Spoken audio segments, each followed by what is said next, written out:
만약 자고 일어나면, 나는 나인데 주변 모든 것이 바뀐다면, 처음엔 이상하다고 느끼지 못했다. 눈을 뜨면 하루가 시작됐고 하루가 끝나면 다시 잠들었다. 그것이 늘 그래왔던 삶처럼 느껴졌다. 다만 아주 사소한 차이가 있었다. 침대의 위치가 매번 달랐고 창문 밖 풍경이 바뀌었으며 거울 속에 비친 얼굴이 조금씩 달라 보였다는 것. 하지만 나는 그 차이를 문제 삼지 않았다. 이상하다고 느낄 틈도 없이 이미 그날의 하루가 내 안에 들어와 있었기 때문이다. 어느 날은 결혼한 사람으로 깨어났다. 식탁 위에는 2개의 컵이 놓여 있었고 누군가가 자연스럽게 내 이름을 불렀다. 나는 그 목소리에 아무런 의문도 품지 않은 채 고개를 들었다. 그 사람이 누구인지, 우리가 어떤 관계인지, 어제 어떤 대화를 나눴는지까지 모두 알고 있었다. 기억은 설명을 요구하지 않았다. 그냥 그렇게 원래부터 알고 있었던 것처럼 존재했다.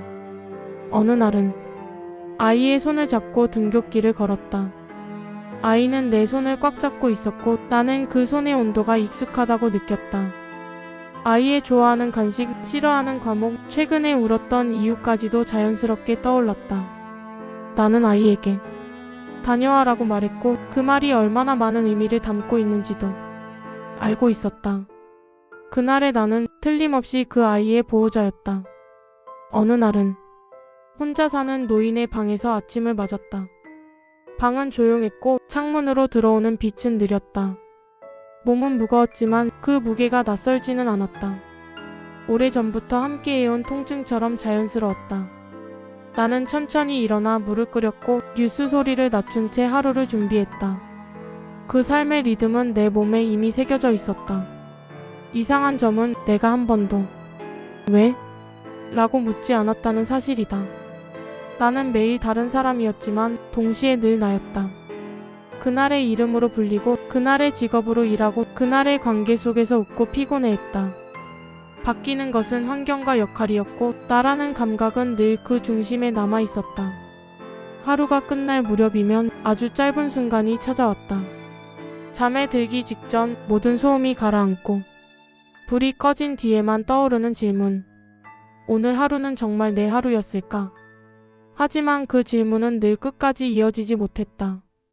잠이 들면 다음 날의 기억이 그 자리를 대신 채웠기 때문이다. 시간이 흐르면서 나는 이 삶들이 무작위가 아니라는 느낌을 받기 시작했다. 어떤 날의 삶은 유난히 무거웠고 어떤 날은 이상하리만큼 조용했다. 중요한 결정을 앞둔 사람의 하루, 오래 참아온 감정을 삼키는 사람의 하루, 아무 일도 없지만 그 자체로 버거운 하루. 나는 그 모든 하루를 대신 살아냈다. 나는 누군가의 삶을 훔친다고 느끼지 않았다. 오히려 그 하루가 끝날 때마다 설명할 수 없는 책임감이 남았다. 마치 그 사람이 그날을 혼자 감당하지 않아도 되도록 내가 잠시 대신 서 있었다는 느낌. 그 감각은 점점 분명해졌고 동시에 나를 불안하게 만들었다. 어느 날 밤 처음으로 이상이 생겼다. 잠들기 전 그날의 기억이 사라지지 않았다. 어제의 하루, 그제의 하루, 그리고 그 이전의 하루들이 겹쳐서 남아있었다. 여러 사람의 목소리, 여러 방의 공기, 여러 삶의 무게가 한꺼번에 느껴졌다.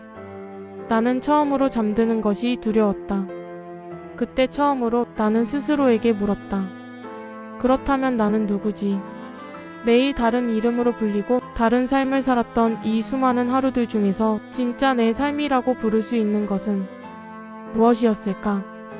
혹시 나는 원래부터 하나의 인생을 사는 존재가 아니라 하루를 사는 존재였던 건 아닐까? 나는 기억을 더듬어 보려 했다. 내가 나로서 시작한 첫날이 언제였는지. 하지만 어떤 기억도 그것을 가리키지 않았다. 시작은 없었고 오직 반복되는 아침들만 있었다. 매번 다른 방, 다른 얼굴, 다른 삶. 그 안에서 변하지 않았던 것은 단 하나, 하루를 살아내는 감각뿐이었다. 마침내 나는 깨달았다.